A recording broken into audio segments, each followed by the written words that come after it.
अगर आप SC ST हो तो अगर आप जनरल हो 12th पास आउट होना जरूरी है। विथ फॉर्म कितने का है, एलिजिबिलिटी क्राइटेरिया कितना है, सैलरी कितने मिलेगी, कौन सी पोस्ट मिलेगी। लेकिन अगर आप SC ST हैं तो अगर आपकी जो एज है, डेट ऑफ बर्थ है वो 19/2003 से। जय हिंद प्यारे साथियों, आज आप सभी के लिए एक बहुत बड़ी इंफॉर्मेशन लेकर आया हूं क्योंकि आप सभी के लिए एक बहुत बड़ी अपॉर्चुनिटी आपके सामने आई हुई है 12th पास स्टूडेंट के लिए प्यारे साथियों, क्योंकि निकल चुका है कोस्ट गार्ड का फॉर्म। जी हां बच्चों, कोस्ट गार्ड का फॉर्म आप सभी के लिए निकल चुका है जो कि 11 फरवरी से चालू हो गया है। आप सभी लोग जल्दी से फॉर्म भर दें। जिन बच्चों ने भी ये फॉर्म नहीं भरा हुआ है उस फॉर्म को भर दें। और आज मैं आपको कोस्ट गार्ड से रिलेटेड सारी इंफॉर्मेशन देने वाला हूं।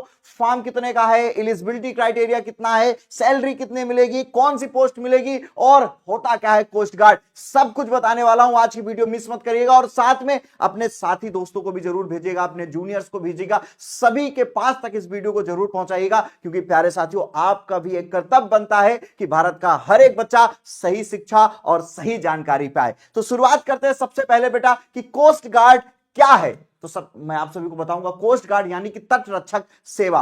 प्यारे साथियों, ये हमारी समुद्री सीमा की रक्षा करने वाले सैनिक हैं। ये क्या करते हैं बेटा, जो तस्कर होते हैं, समुद्री लुटेरे होते हैं, उन सभी से हमारी रक्षा करते हैं। ये तटरक्षक बल कहलाए जाते हैं। प्यारे साथियों आगे चलते हैं। आगे हम लोग चर्चा करने वाले हैं कि फॉर्म कब आएगा। तो मैं आपको बता दूं कि फॉर्म आ चुका है।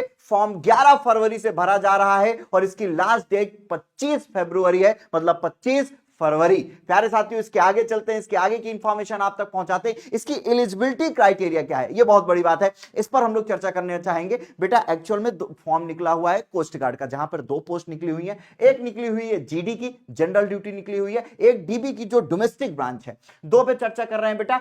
GD के लिए 12th पास आउट होना जरूरी है विथ मैथ्स एंड फिजिक्स, मतलब आप 12 पास हो और आपके सब्जेक्ट में मैथ्स भी होना चाहिए और फिजिक्स भी होना चाहिए। लेकिन अगर मैं DB की बात करूं, डोमेस्टिक ब्रांच की बात करूं, तो इसमें 10th पास आउट बच्चा फॉर्म भर सकता है, केवल आप 10 पास हो। अभी आगे एज के बारे में बता रहा हूं, एज का क्राइटेरिया कितना है, लेकिन अगर आप 10 पास हो तो आप इस फॉर्म को फिल कर सकते हो। इसके आगे अगर हम लोग चर्चा करें तो इसके आगे सबसे बड़ी बात है कि एज क्या है। अमूमन इसकी एज 18 से 22 ईयर के बीच में होती है। पर मैं आपकी जानकारी के लिए बता दूं कि अगर आप लोग जो अभी फॉर्म आया हुआ है, अगर आपकी जो एज है, डेट ऑफ बर्थ है, वो 19/2003 से 31/8 और 2007 के बीच में, अगर बेटा आपकी डेट ऑफ बर्थ इस डेट के बीच में लाई कर रही है तो आप एलिजिबल हो इस फॉर्म को फिल करने के लिए। मतलब अगर आप OBC हो तो बेटा आपको 3 साल का रिलैक्सेशन है। मतलब अगर आपका 2000 से 2007 के बीच में तो भी आप भर सकते हो। अगर आप SC ST हो तो आपको 5 साल का रिलैक्सेशन मिल रहा है। समझ पा रहे कि अगर आप जनरल हो तो आपकी जो एज है वो 2003 से 2007 के बीच में होनी चाहिए डेट ऑफ बर्थ। और अगर आप OBC या SC ST हो, OBC वाले बच्चों के लिए 3 साल की छूट है और SC ST वाले बच्चों को जो रिलैक्सेशन दिया है वो 5 साल का दिया हुआ है। क्लियर है? आगे चलते हैं बेटा और अगली इंफॉर्मेशन, फीस क्या है। ये बहुत बड़ी बात होती है बच्चों के लिए क्योंकि फीस का क्राइटेरिया कितना रखा गया है। तो जनरल, OBC और EWS वालों के लिए 300 फीस है। अगर आप जनरल हैं या OBC हैं या EWS हैं तो आपको 300 रुपए फीस देनी है। लेकिन अगर आप अदर मतलब SC ST हो तो आपको कोई फीस नहीं देनी है। प्यारे साथियों आपके लिए फीस का क्राइटेरिया क्या है, 0 है, आपको कोई फीस फिल नहीं करनी है। आगे चलते हैं, इसके आगे की इंफॉर्मेशन पे अगर हम चर्चा करें, हाइट कितनी होनी चाहिए। अमूमन बहुत बड़ा क्वेश्चन होता है हर बच्चे का, सर हाइट कितनी होनी चाहिए, क्योंकि हाइट को लेकर एक बहुत बड़ी उत्सुकता होती है क्योंकि हाइट एक ऐसी चीज है जो वेरी करती है पर्सन टू पर्सन। तो आपकी जानकारी के लिए बता दूं कि हाइट बेटा 157 सेंटीमीटर कितनी होनी चाहिए बेटा, 157 सेंटीमीटर, 157 सेंटीमीटर आपकी मिनिमम हाइट होनी चाहिए। इससे ज्यादा फिर चाहे जितनी हो, मतलब मिनिमम कितनी होनी चाहिए, 157, 157 सेंटीमीटर। आगे की जानकारी के लिए अगर मैं आगे बढ़ूं तो दूसरी इंफॉर्मेशन यह है कि सिलेबस इसका क्या क्या है सर। तो इसके सिलेबस में अगर मैं चर्चा करूं, इसके 2 सेक्शन है। सेक्शन फर्स्ट में बेटा एग्जाम पैटर्न ये है कि 60 क्वेश्चन आते हैं, 60 नंबर के आते हैं, 60 क्वेश्चन, 60 मार्क्स, 45 मिनट का समय आप सभी के पास होता है, जहां पर बेटा math, science, English, GK ETC पूछे जाते हैं बेटा। पासिंग मार्क्स की अगर मैं बात करूं तो जनरल, OBC और EWS के लिए 30 नंबर पासिंग मार्क्स। अगर आप जनरल, OBC, EWS है तो आपके 30 नंबर होने चाहिए, पासिंग मार्क हैं। लेकिन अगर आप SC ST हैं तो आपके 27 नंबर होने चाहिए पासिंग मार्क। जो सेक्शन 2 का क्वेश्चन है बेटा, सेक्शन 2 में क्या है, 50 क्वेश्चन पूछे जाएंगे, 50 नंबर के होंगे, 30 मिनट का आपके पास समय होगा। 50 क्वेश्चन, 50 नंबर का, 30 मिनट का समय है। मैथ्स में बेटा आपके 25 क्वेश्चन होंगे, फिजिक्स में आपके 25 क्वेश्चन होंगे। बात समझ में आ रही? मैथ में कितने क्वेश्चन है? 25, और फिजिक्स में कितने बेटा? 25 क्वेश्चन। बात करते हैं बेटा जनरल, ओबीसी, ईडब्ल्यूएस है तो 20 नंबर आपके आने चाहिए, मिनिमम मार्क्स आपके 20 होने चाहिए।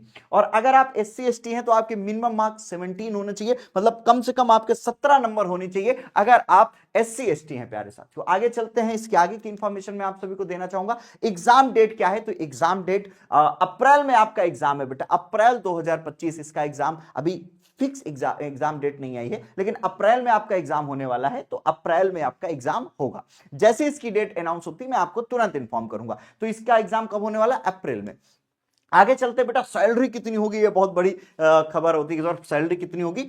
तो सबसे बेसिक इसकी सैलरी जो आपके हाथ में मिलने वाली है वो है 21,700। इसके बाद इससे आगे बढ़ती जाएगी, इसके आगे होती जाएगी। जो भी इसके आगे की इंफॉर्मेशन होगी मैं आपको अपडेट करूंगा, लेकिन अब भी जब आप जैसे जैसे जॉब पे जाओगे 21,700 आपके हाथ पे मिलेगी। आगे की इंफॉर्मेशन यह है कि सिलेक्शन प्रोसेस क्या है बेटा? तो आपका रिटन टेस्ट होगा, उसके बाद फिजिकल होंगे। इसके आगे की अगर मैं आप सभी से चर्चा करूं, जहां पर पोस्ट नेम क्या है, तो बेटा एक जीडी की निकली है जिसको जनरल ड्यूटी कहते हैं, एक बीडी का फॉर्म निकला हुआ है डोमेस्टिक ब्रांच जिसे कहते हैं। टोटल 300 पोस्ट आई हुई हैं, 260 पोस्ट जो आपकी आई है वो जनरल ड्यूटी की है, और जो बेटा 40 पोस्ट है वो किसकी है? डोमेस्टिक ब्रांच की निकली हुई है। ठीक है, टोटल 300 पोस्ट आपकी आई हुई है। यहां तक सभी को ये बात क्लियर है? यहां तक कोई डाउट तो नहीं? आगे चलते। दूसरी बात बेटा, आप कमेंट करके जरूर बताइएगा कि आप किस फॉर्म के लिए अप्लाई कर रहे हैं या वेट कर रहे हैं, या आप कौन सी क्लास में हैं, ये जरूर इंफॉर्म करिएगा, मुझे कमेंट करके बताइएगा। और आपको कौन सी और इंफॉर्मेशन चाहिए इसके लिए भी आप कमेंट जरूर करिएगा, और अपने दोस्तों को भी शेयर करिएगा, अपने जूनियर्स को भी शेयर करिएगा, क्योंकि प्यारे साथियों आपके साथ और सपोर्ट की बहुत जरूरत है। आप ही के लिए उठाया हुआ कदम है, और एक एक कदम आपके साथ बढ़ाएंगे और आपकी नौकरी के सपना को पूरा करेंगे। ये वादा है आपके सुमित सर का, ये वादा है आपके सुमित सर की टीम का, और ये वादा है आपके विद्याकुल परिवार का। आगे चलते प्यारे साथियों अगली बात पे। अगली बात पे अगर मैं आप सभी से चर्चा करूं तो पोस्ट नेम मैंने अभी आपको बताया जनरल ड्यूटी और डोमेस्टिक ब्रांच। तो यहां तक सारी इंफॉर्मेशन हो चुकी है, और इससे रिलेटेड आपको जो भी इंफॉर्मेशन चाहिए प्लीज कमेंट करिएगा और पूछिएगा जरूर कि सर और क्या क्या जानकारी चाहिए।